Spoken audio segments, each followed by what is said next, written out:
Di kedalaman Laut Nusantara, di tempat di mana cahaya tidak pernah menyentuh dasar, waktu berhenti, dan kehidupan berjalan dengan cara yang tak kita pahami. Di sana, hidup makhluk-makhluk yang bentuknya begitu asing hingga selama ratusan tahun dianggap legenda. Namun para ilmuwan tahu, ini bukan fiksi. Mereka adalah nyata dan sebagian besar hanya ditemukan di Indonesia. Dari ikan purba yang menentang sejarah hingga monster laut dalam yang menginspirasi kisah Kraken. Inilah 5 makhluk laut Indonesia yang membuat dunia ilmu pengetahuan terdiam dan membuat kita bertanya, sejauh mana kita benar-benar mengenal lautan kita sendiri? Jika kamu percaya bahwa masih ada keajaiban yang menunggu untuk ditemukan dan bahwa ilmu pengetahuan bisa seindah mitos, dukung penjelajahan ini dengan subscribe ke Futurescape. Karena setiap klikmu adalah satu langkah menuju laut yang lebih dikenal dan lebih dilindungi. Di kedalaman Laut Manado, tersembunyi di antara tebing karang yang curam dan kegelapan abadi, ada makhluk yang berenang lambat. Tubuhnya keras seperti perisai, siripnya menyerupai kaki. Ia bukan sekadar ikan, ia adalah teka-teki yang hidup. Coelacanth Sulawesi. Dulu diyakini punah sejak 66 juta tahun lalu, hingga dunia gempar saat satu ekor muncul di perairan Manado, tahun 1997. Spesies ini dinamai Latimeria menadoensis, berbeda dari kerabatnya di Afrika Selatan. Coelacanth bukan berenang, ia melayang dengan sirip yang bergerak seperti kaki vertebrata awal. Ilmuwan menyebutnya fosil hidup, makhluk purba yang mempertahankan anatomi sejak ratusan juta tahun lalu dan menjadi kunci memahami transisi kehidupan dari laut ke darat. Coelacanth Sulawesi hidup di kedalaman 150 sampai 200 meter dan hanya aktif di malam hari. Mereka ditemukan oleh nelayan lokal, tertangkap secara tidak sengaja di kedalaman batu kapal, perairan Manado Tua. Peneliti LIPI dan Universitas Samratulangi pun turun tangan, memverifikasi bahwa ini bukan spesies asing, melainkan spesies kedua coelacanth dunia dan endemi Indonesia. Meski telah lolos dari 5 kepunahan massal, coelacanth kini menghadapi ancaman baru dari kita. Mereka rentan tertangkap alat tangkap dasar dan penangkapan tak sengaja, bycatch. Belum ada kawasan konservasi laut dalam resmi untuk melindungi habitatnya, dan eksplorasi perikanan dalam di Teluk Manado bisa mengganggu populasinya. Pada 2015, Kementerian Kelautan dan Perikanan bekerja sama dengan peneliti LIPI dan mitra global, melakukan survei sonar untuk memetakan sebaran coelacanth secara non-invasif. Sayangnya, hingga hari ini, belum ada langkah perlindungan legal langsung untuk spesies ini. Sebuah makhluk yang selamat dari zaman dinosaurus, kini menghadapi ancaman karena kita masih belum bertindak. Di kedalaman Laut Sulawesi, coelacanth masih melayang dalam kesunyian, diam-diam menjaga kisah kuno evolusi, sementara manusia di atasnya masih sibuk mencari tahu, apakah kita akan menyelamatkannya atau hanya akan mengaguminya setelah ia hilang untuk kedua kalinya. Jika coelacanth adalah makhluk yang menentang waktu, maka makhluk ini menantang imajinasi. Bentuknya lembut, geraknya tenang, tapi keberadaannya telah memicu legenda selama ribuan tahun. Para pelaut menyebutnya duyung, tapi laut memberi nama sebenarnya dugong. Dugong-dugon adalah mamalia laut herbivora, sepupu jauh dari gajah yang beradaptasi di perairan tropis pesisir. Di Indonesia, mereka mendiami laguna dan teluk yang tenang, dari Teluk Bintuni di Papua Barat hingga Laut Flores dan Taman Nasional Wakatobi. Dengan tubuh yang besar tapi jinak, mereka menyantap lamun, padang rumput laut yang tersembunyi di bawah permukaan. Dugonglah yang kemungkinan menginspirasi mitos Putri Duyung. Dengan bentuk tubuh membulat, ekor pipih seperti sirip, dan tatapan sayu saat muncul ke permukaan. Tapi ini bukan kisah dari dongeng.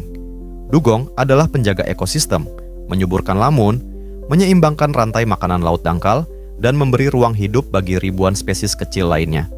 Namun kini, suara mereka makin jarang terdengar.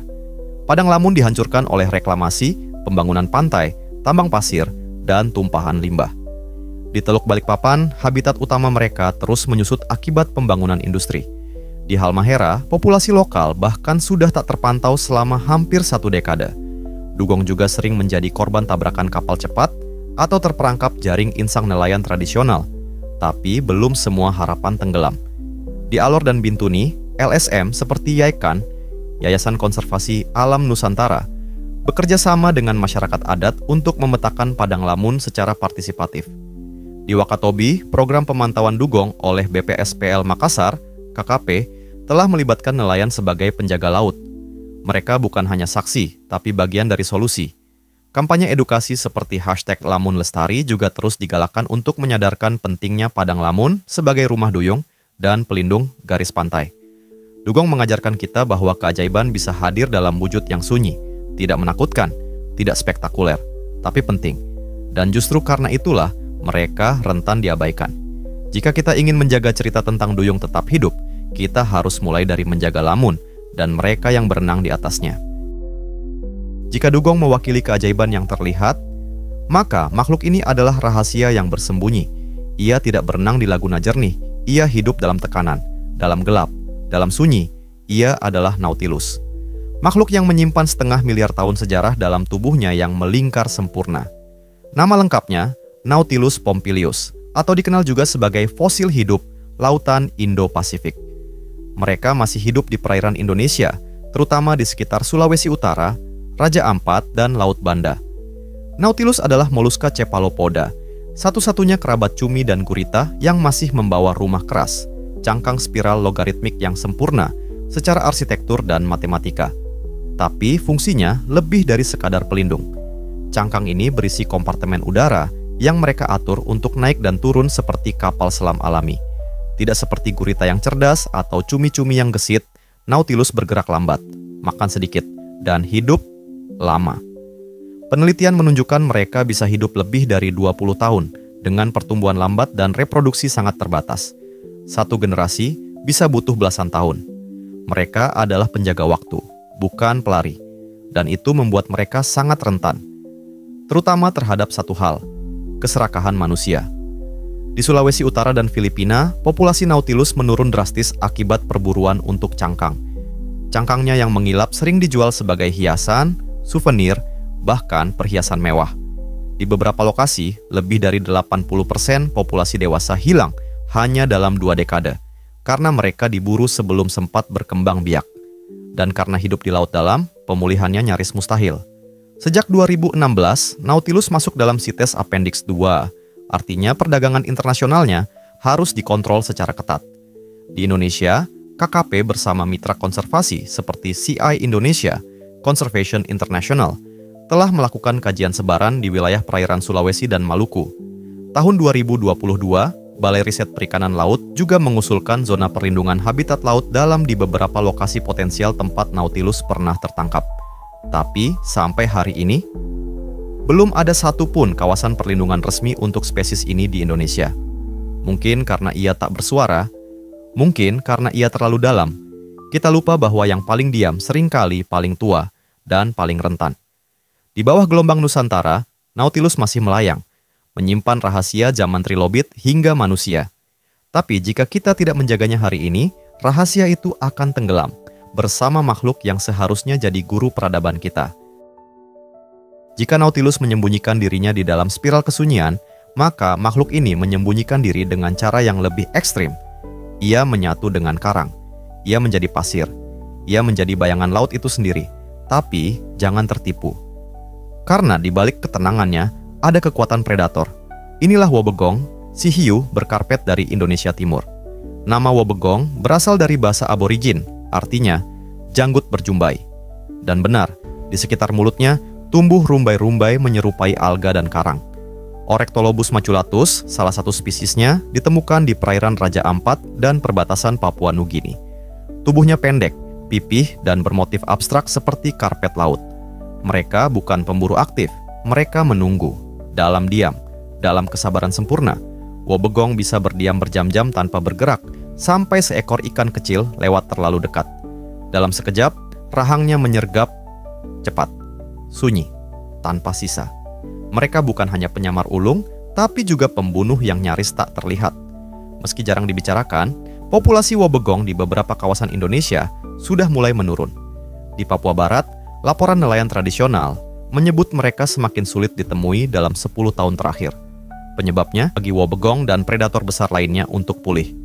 Program Reef Check dan pemantauan keanekaragaman juga melibatkan penyelam lokal sebagai citizen scientist, memperkuat kesadaran bahwa hiu bukan musuh, tapi penjaga ekosistem. Di laut yang terus berubah, Wobbegong adalah pengingat bahwa tidak semua kekuatan datang dari kecepatan. Kadang, kekuatan tertinggi justru datang dari kesabaran dan penyamaran. Tapi, jika kita terus mengabaikan mereka, maka seperti bayangan, mereka akan hilang, tanpa pernah kita sadari kepergiannya. Jika hiu seperti Wobbegong bisa menyatu dengan karang, maka makhluk ini menyatu dengan bayang-bayang. Ia tidak bersembunyi di balik batu, ia bersembunyi di balik kedalaman. Sebuah makhluk yang lebih sering dikenal dari mitos, tapi kini, pelan-pelan, sains mulai menyusul. Namanya Architeuthis dax, cumi-cumi raksasa. Makhluk laut dalam yang bisa mencapai 13 meter panjangnya, dengan mata terbesar di dunia hewan, dan tentakel yang dilengkapi kait untuk menangkap mangsa. Mereka tinggal di kedalaman lebih dari 1000 meter, wilayah yang dikenal sebagai zona abisal. Disitulah mereka hidup, berburu, dan menghilang dari radar manusia. Meskipun belum ada rekaman langsung cumi-cumi raksasa hidup di Indonesia, beberapa laporan nelayan dari Sulawesi Tenggara dan Laut Banda menyebut makhluk panjang, berlengan banyak, muncul dari laut dalam, lalu menghilang tanpa jejak. Pada 2003 dan 2012, beberapa bangkai cumi besar memang ditemukan di pesisir timur Indonesia. Tapi tidak ada publikasi ilmiah resmi yang mengonfirmasi bahwa itu Architeuthis. Namun, perairan tempat penemuan itu, seperti Palung Banda, dengan kedalaman mencapai 7.200 meter, adalah lokasi paling potensial untuk menjadi habitat makhluk seperti ini. Kita tahu mereka ada, bukan dari tangkapan kamera, tapi dari luka di tubuh paus sperma. Di perut paus, ilmuwan menemukan paruh cumi raksasa yang tidak pernah terlihat langsung. Paus-paus itu selam hingga dasar palung untuk bertarung dengan makhluk ini. Dan seringkali mereka tidak kembali tanpa bekas. Cumi-cumi raksasa hidup di laut dalam, tapi sekarang, laut dalam tidak lagi seaman dulu. Aktivitas eksplorasi minyak dan tambang bawah laut ditambah suara sonar militer dan industri bisa mengganggu sistem navigasi dan komunikasi mereka. Sayangnya, belum ada data populasi resmi, karena kita bahkan belum tahu berapa banyak dari mereka yang masih hidup. Sampai saat ini, belum ada program konservasi khusus untuk Architeuthis di Indonesia. Tapi, lembaga seperti BRIN dan beberapa tim internasional sedang membangun sistem pemantauan pasif laut dalam di Laut Banda dan Halmahera. Kita belum melihatnya, tapi sains mulai bergerak. Mungkin kita tak akan pernah bisa melihat cumi-cumi raksasa hidup dengan mata kepala sendiri, tapi selama laut dalam masih bergemuruh, selama Palung Banda tetap gelap, mereka mungkin masih di sana. Berenang diam-diam, menyimpan misteri yang belum siap dibuka, menunggu siapa yang berani menyelam lebih dalam. 5 makhluk laut, 5 dunia yang tak terlihat. Mereka hidup di tempat yang jauh dari mata, tapi sangat dekat dengan masa depan kita. Laut bukan hanya perbatasan pulau, ia adalah museum kehidupan, laboratorium alam, dan rumah bagi kisah-kisah yang belum selesai. Kita telah menyelam bersama, menyusuri waktu bersama Coelacanth, menyaksikan lembutnya dugong, memahami keheningan Nautilus, mengintip strategi si Wobbegong, dan akhirnya berada di ambang legenda bersama cumi-cumi raksasa. Tapi ini baru permulaan. Jika dalam video ini ada data yang terlewat atau ada spesies luar biasa lain yang belum kami ceritakan, kami mohon maaf. Karena luasnya kekayaan laut Indonesia tak akan pernah cukup dijelaskan dalam satu episode. Kami undang kamu untuk ikut melengkapi cerita ini. Jika kamu punya informasi, cerita lokal, atau pengalaman langsung tentang makhluk-makhluk laut Nusantara, bagikan di kolom komentar. Setiap komentar bisa menjadi jendela baru untuk kisah berikutnya. Dan siapa tahu, kisahmu akan jadi bagian dari video Futurescape berikutnya. Jika video ini membuka mata dan hatimu, jangan lupa untuk like, komentar, dan subscribe channel ini. Aktifkan lonceng notifikasi agar kamu tidak tertinggal setiap kali kita membuka bab baru dari kisah alam Indonesia yang menakjubkan. Terima kasih telah menyelam bersama kami sejauh ini. Terima kasih telah menjadi bagian dari perjalanan, bukan hanya sebagai penonton, tapi sebagai penjaga rasa ingin tahu, dan penjaga bumi pertiwi. Sampai jumpa di video berikutnya, hanya di Futurescape, tempat di mana masa lalu, alam liar, dan masa depan saling terhubung.